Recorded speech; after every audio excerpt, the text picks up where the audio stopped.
Let me take you back to the beginning, where it all started, the moment I first laid eyes on James. It was a warm, sunny day during my sophomore year in college. I was sitting in the campus library, buried in my textbooks, when a voice interrupted my concentration. "Excuse me, is this seat taken?" A charming voice asked. I looked up to see a handsome guy with warm brown eyes and a friendly smile standing next to me.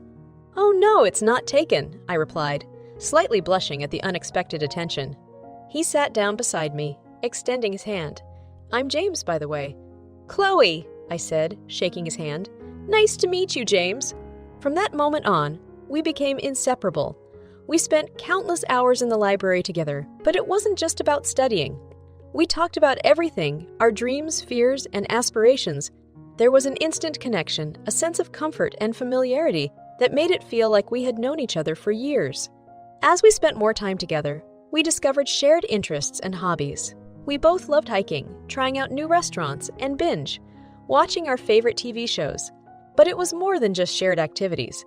It was the way we laughed together and understood each other's quirks that made our bond grow stronger. One evening, as the sun set over the campus, James and I were walking hand in hand through the quad. He turned to me with a serious expression, and I thought, for a moment, that something was wrong. "Chloe," he said softly, "I have to tell you something." My heart skipped a beat, fearing the worst. He smiled warmly, reassuringly. "I think I'm falling for you, Chloe. I can't imagine my life without you." A wave of relief washed over me as I smiled back. "I feel the same way, James." And that's how our love story began.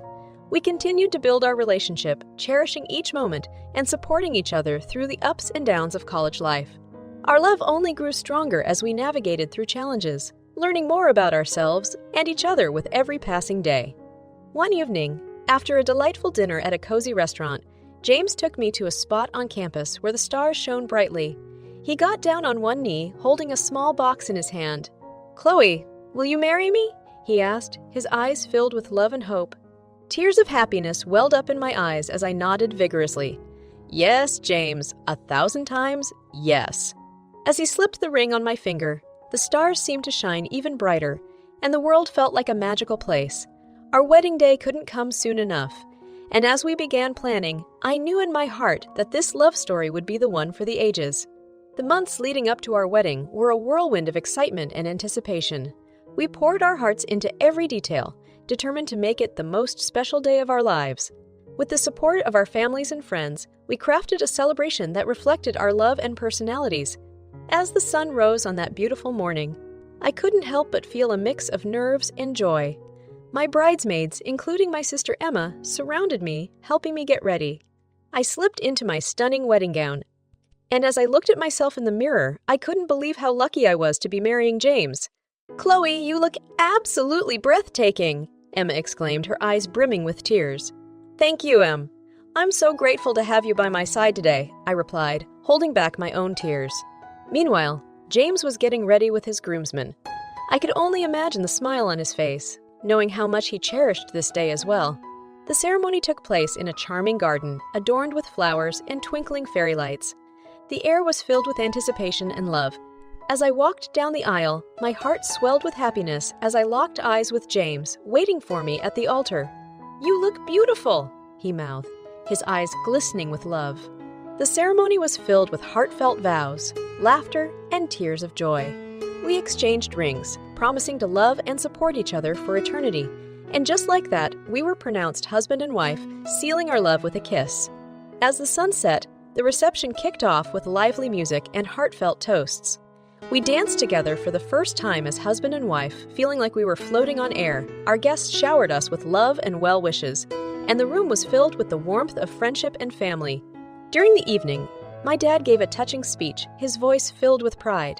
I've watched Chloe grow into an amazing woman, and today, I couldn't be happier to see her begin this new chapter with James.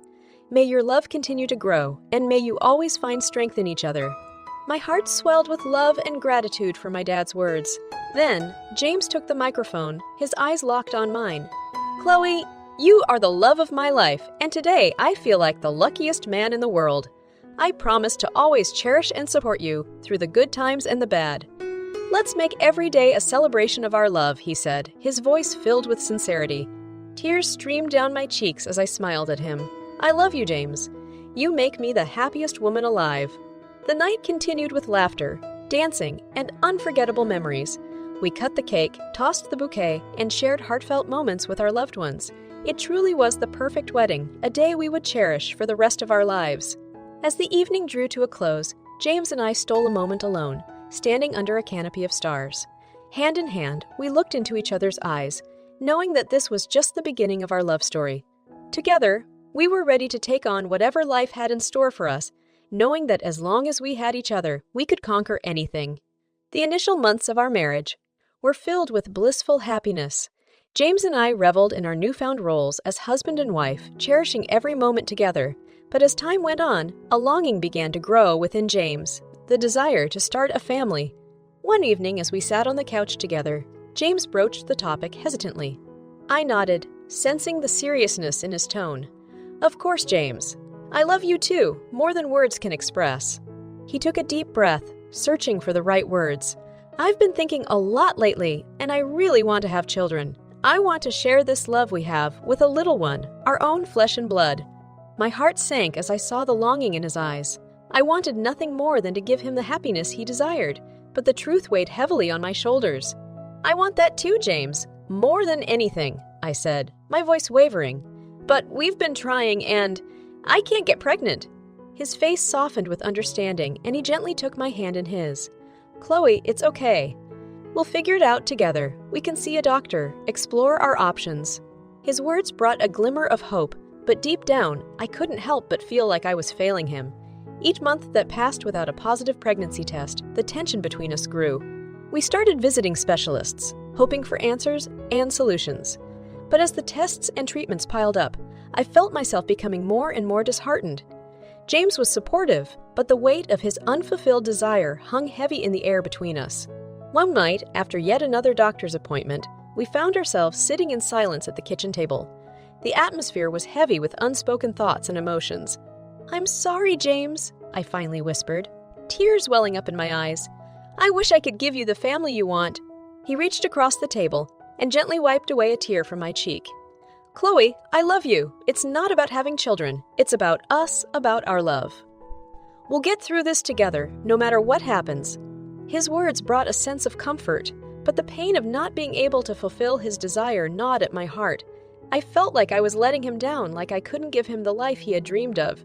As the days went by, our conversations often circled back to the topic of starting a family. The strain of unmet expectations started to affect our relationship. We found ourselves arguing more frequently, our frustrations and disappointments spilling over into our interactions. I confided in my sister Emma, seeking her counsel and understanding. She listened with empathy and offered her support, reminding me that I was not alone in this struggle. But the guilt and pain still gnawed at me, leaving me feeling lost and uncertain about our future. In the midst of it all, I clung to the love we had, hoping that it would be enough to see us through the storm. But little did I know that a surprise was waiting just around the corner, one that would change everything and bring a glimmer of hope back into our lives. As the strain in my marriage grew, I found myself seeking solace in the comforting presence of my sister, Emma. She had always been my rock, and I knew she would understand the pain I was going through. One evening, I decided to confide in her about the struggles James and I were facing. Sitting in her cozy living room, I took a deep breath and began to share my feelings. I don't know what to do. James really wants children, and I want that too, but I can't seem to get pregnant. It's tearing us apart, and I feel like I'm letting him down." Emma listened attentively, her expression full of empathy. "Chloe, I can't imagine how difficult this must be for you both. But remember, you are not alone in this. James loves you for who you are, not just for the idea of having children. And you know I'll always be here for you, no matter what." Tears welled up in my eyes, grateful for her understanding and support. "Thank you. Just don't want to disappoint him or ruin our marriage." She hugged me tightly. "You won't ruin anything. You two have a strong foundation, and you'll get through this together. Sometimes life throws us unexpected challenges, but that doesn't define who you are as a couple." Her words offered a glimmer of hope, and I clung to that feeling. Over the following weeks, Emma became my confidant, someone I could lean on during the tough moments. She helped me see that I was not defined by my ability to conceive, but by the love and connection I shared with James. One evening, after a particularly emotional day, I went to Emma's house for a visit. I found her in the kitchen, baking cookies. The aroma filled the air, bringing a sense of comfort. "Hey, sis, come sit down," Emma said, wiping her hands on a kitchen towel. I smiled, taking a seat at the kitchen island. "Thanks, Em." She handed me a warm cookie, and I took a bite, savoring the familiar taste. "So how are you holding up?" she asked gently. I sighed, leaning back against the chair. "It's hard, Emma reached out and squeezed my hand. "I know it's tough, but remember, your worth isn't tied to your ability to have children. You and James have a beautiful love story, and that's what truly matters." "I know," I said, tear welling up again, "but it still hurts." "I understand," Emma said softly. "Just know that I'm here for you, and we'll get through this together. And who knows, maybe there's a surprise waiting just around the corner." Her words struck a chord with me. Little did I know that those words would soon come to fruition in a way I could have never imagined. As I continued to lean on Emma for support, I held on to the hope that somehow our love story would find a way to overcome this challenge. As the weeks passed, James and I made a conscious effort to mend the cracks in our marriage. We attended counseling sessions together, learning to communicate openly and honestly about our feelings. It wasn't easy, but with each step forward, we felt our love growing stronger. One evening, after a heartfelt session with our therapist, we decided to take a walk in the park to enjoy the fresh air and have some time alone. The setting sun painted the sky with hues of pink and orange, casting a warm glow over everything around us. "I'm really glad we're doing this, Chloe," James said, taking my hand in his. "I want us to work through this together, no matter how long it takes." I smiled, feeling a surge of hope in my heart. "Me too, James. I love you, and I don't want anything to come between us." He pulled me into a tender embrace, and I rested my head against his chest. In that moment, I knew that as long as we faced our challenges together, we could overcome anything. As we continued our journey toward reconciliation, something incredible happened. One day, while I was going about my routine at home, I felt an old familiar pain in my stomach. It was different this time, though, more intense, yet oddly comforting. Could it be? I thought to myself. I decided to take a pregnancy test, trying not to get my hopes up too high. To my surprise and disbelief, the test showed a positive result. I was over the moon with joy and excitement. I couldn't wait to share the news with James.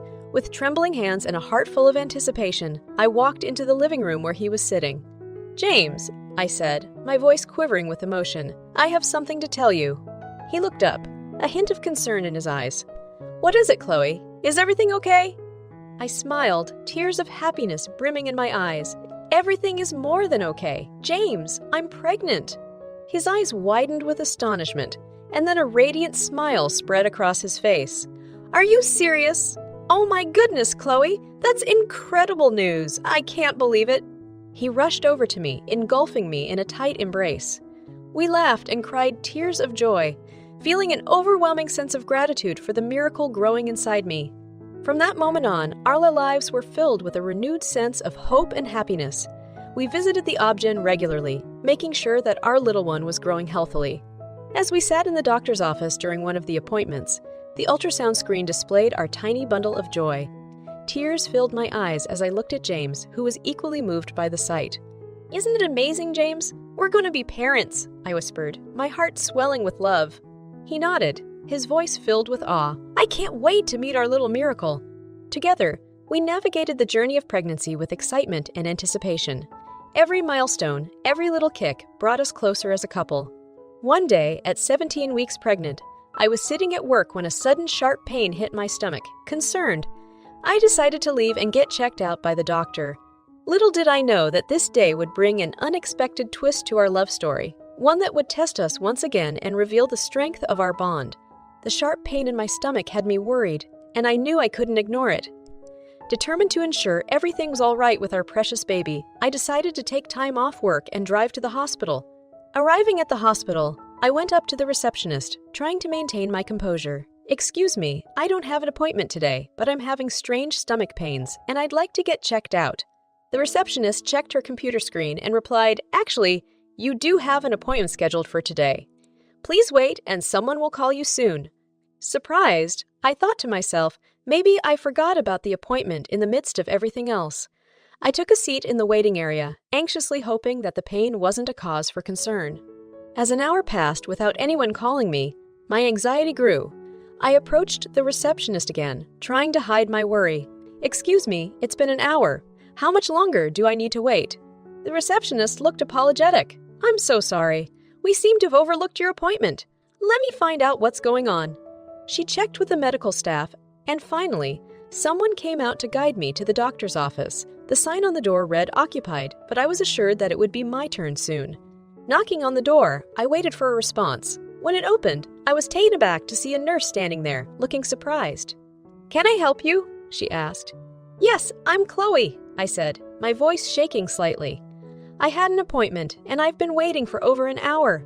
The nurse checked her clipboard and then glanced back at me, puzzled. "I'm sorry, but a patient with your name and description was already admitted, and the doctor is currently examining her in the next room." Confused and now worried, I stepped into the office and saw my husband sitting there, looking startled to see me. "What are you doing here?" James blurted out, his face turning pale. My heart sank, and my voice trembled as I replied, "I came for a checkup because of the pain, James. What are you doing here?" Before he could respond, Emma came out of the neighboring office, looking equally surprised. Our eyes met, and the realization struck me like a thunderbolt. Emma spoke first, her voice laced with guilt. "Chloe, My mind was racing, trying to comprehend what was happening. My husband and my sister, together at the doctor's office. It all became clear in that moment, and my heart shattered into a million pieces. The doctor emerged from the office, also taken aback by the situation. "I'm sorry, I thought I just examined a patient with your name," he said, glancing between James and me. As the truth hit me like a tidal wave, I felt a surge of emotions: anger, betrayal, and heartache. Tears welled up in my eyes, but I held back the sob, threatening to escape. Emma tried to approach me, but I held up my hand to stop her. "No, don't even try. I can't believe both of you would do this to me." My husband stammered, "Chloe, it's not what you think. Let me explain." But I couldn't bear to hear any more lies. I turned and walked away, my mind and heart in turmoil. I knew there were no explanations or excuses that could mend what had been broken. At that moment, I decided that I would face this head on and confront them all. I would take back control of my life and stand up for myself. There was no room for betrayal in my love story, and I was determined to find the strength to move forward. Little did I know that my family's support and a powerful revelation awaited me, transforming the trajectory of my life once more. In the aftermath of the painful discovery at the doctor's office, I decided to confront James and Emma head on. I demanded the truth, the full story of their betrayal, and why they had betrayed me in the worst possible way. As we all sat in my living room, tension hung heavily in the air. My heart was pounding in my chest, and I felt a mix of anger, hurt, and sadness. "Tell me everything," I said, my voice steady but firm. James looked down, seemingly unable to meet my gaze. "Chloe, I'm so sorry. It started as a mistake, but then I couldn't stop seeing Emma. I never meant for things to get this far." Emma's face was etched with guilt and regret. "Chloe, I messed up, and I'm so sorry. I never intended for this to happen, but I couldn't control my feelings." My eyes welled with tears as I struggled to process the enormity of their betrayal. "You both lied to me, kept this secret from me while I trusted you both completely." James reached out, but I pulled away, not wanting his touch. "Don't touch me," I said, my voice trembling with emotion. He took a deep breath, searching for the right words. "Chloe, I know I messed up, but I still love you. Can we work through this?" I shook my head, tears streaming down my cheeks. "No, James. Trust is the foundation of any relationship, and you both shattered that trust. I deserve better than this." Emma's voice cracked as she said, "Chloe, please forgive me. I never meant to hurt you." The pain in my heart was unbearable, but I knew I needed to be strong for myself. "Emma, you were the closest person to me, and you betrayed me in the worst possible way. I don't know if I can ever forgive you." As my family listened to the heartbreaking conversation, my father spoke up with a mix of anger and disappointment. "James, you have no right to ask for forgiveness. You both should have known better. Chloe trusted you both, and you took advantage of that trust." My mother, with tears in her eyes, placed a comforting hand on my shoulder. "Chloe, we're here for you, no matter what you decide. Your happiness and well-being are the most important things." Feeling a sense of strength and determination, I stood up and faced them all. "I'm done with this. There's no going back from this betrayal. James, you'll pay child support for both me and Emma, and we'll be getting a divorce." James started to protest, but my father stepped in, his voice firm. "You've hurt our daughter deeply. She deserves better, and you will take responsibility for your actions." As I stood there, facing the consequences of their betrayal, I knew in my heart that this chapter of my life was closing. The pain was immense, but I had my family's love and support to lean on. With tears streaming down my face, I looked at my sister and said, "I never thought you would do this to me, Emma. You were my confidant, my rock. I don't know if I can ever trust you again." Emma was visibly devastated, but she nodded, understanding the gravity of her actions. "I'll do whatever it takes to earn back your trust, Chloe, but I understand if you need time." In that moment, I knew that my path forward would be challenging, but I was determined to rebuild my life with the love and support of my family. I had to find the strength to move past the pain, embrace my pregnancy, and focus on building a brighter future for myself and my child. As I looked at my family surrounding me, their unwavering love and support filled me with hope. With them by my side, I knew I could face whatever lay ahead and emerge stronger than ever before. The shocking revelation was a turning point, a painful chapter in my love story that I would rise above, determined to create a happier and more fulfilling future.